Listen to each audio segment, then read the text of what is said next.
पूर्व सांसद इम्तियाज जलील ने औरंगाबाद महानगरपालिका में रमाई घरकुल योजना में हो रही कथित धांधली का पर्दाफाश करते हुए गंभीर सवाल उठाए। उन्होंने आरोप लगाया कि लाभार्थियों की सूची और प्रक्रिया में अनियमितताएं हो रही हैं, जिससे वास्तविक जरूरतमंदों को न्याय नहीं मिल रहा है। उन्होंने इस मामले की निष्पक्ष जांच की मांग करते हुए जिम्मेदार अधिकारियों पर कार्रवाई करने की भी मांग की। चलिए देखिए, पिछले तकरीबन 1.5-2 साल से हम एक मुद्दा महानगर पालिका और समाज कल्याण विभाग का उठा रहे हैं। रमाई घरकुल योजना जो है, ये एक बहुत अच्छी स्कीम सरकार ने शुरू की थी, जिसका मकसद ये था कि एससी समाज के जो गौर गरीब लोग हैं, जो कच्चे घरों में रहते हैं, जिनके पास एक 200-300 स्क्वायर फीट का एक छोटी सी ज़मीन है, उन लोगों को पक्का घर बनाने के लिए सरकार 2.5 लाख रुपये देती है। वो स्कीम बहुत अच्छी होने के बावजूद भी एससी समाज के गौर गरीब लोगों का फ़ायदा क्यों नहीं हो रहा है? क्यों वहाँ पर झोपड़ियाँ वैसे के वैसी बसी हुई है, झोपड़पट्टियाँ वैसी की वैसी बसी हुई है? इसकी हमने जब छानबीन किए तो हमें ये पता चला कि बहुत सारे शहरों के अंदर ऐसी धांधलियाँ चल रही है।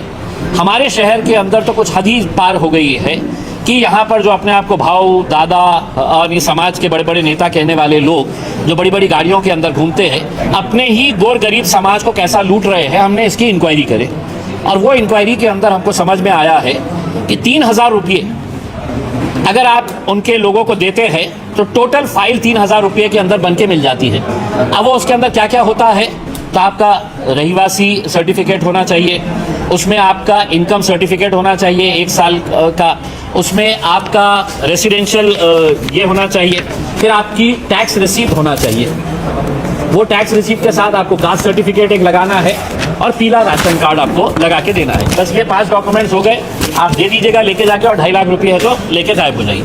कई सारे गौर गरीब लोगों से इन्होंने झोपड़पट्टियों में जाके ये डॉक्यूमेंट जमा किए और ये डॉक्यूमेंट्स की बुनियाद के ऊपर इन्होंने वो फाइल तो सबमिट किए, लेकिन पैसा जो है वो डायरेक्टली अपने अकाउंट के अंदर, अपनी पद संस्था के अंदर मंगाए, अपनी कोई कोऑपरेटिव बैंक के अंदर मंगाए, और ये पैसा जो है ये भाऊ दादा लोगों ने अपने जेब में रख लिया। कई 100 करोड़ रुपए की हम बात कर रहे हैं। पिछले कई सालों से ये जो झोल चल रहा है।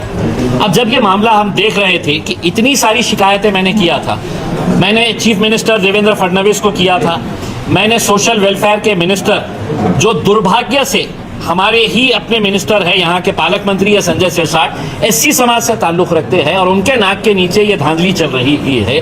हमने सोशल वेलफेयर के सेक्रेटरी हर्षदीप कांबड़े साहब, बहुत अपराइट ऑफिसर है, बहुत अपने समाज के लिए बहुत कुछ अच्छा किए हैं उन्होंने, उनको भी हमने पत्र लिखे, यहाँ के डिविजनल कमिश्नर को लिखे, यहाँ के कलेक्टर को लिखे,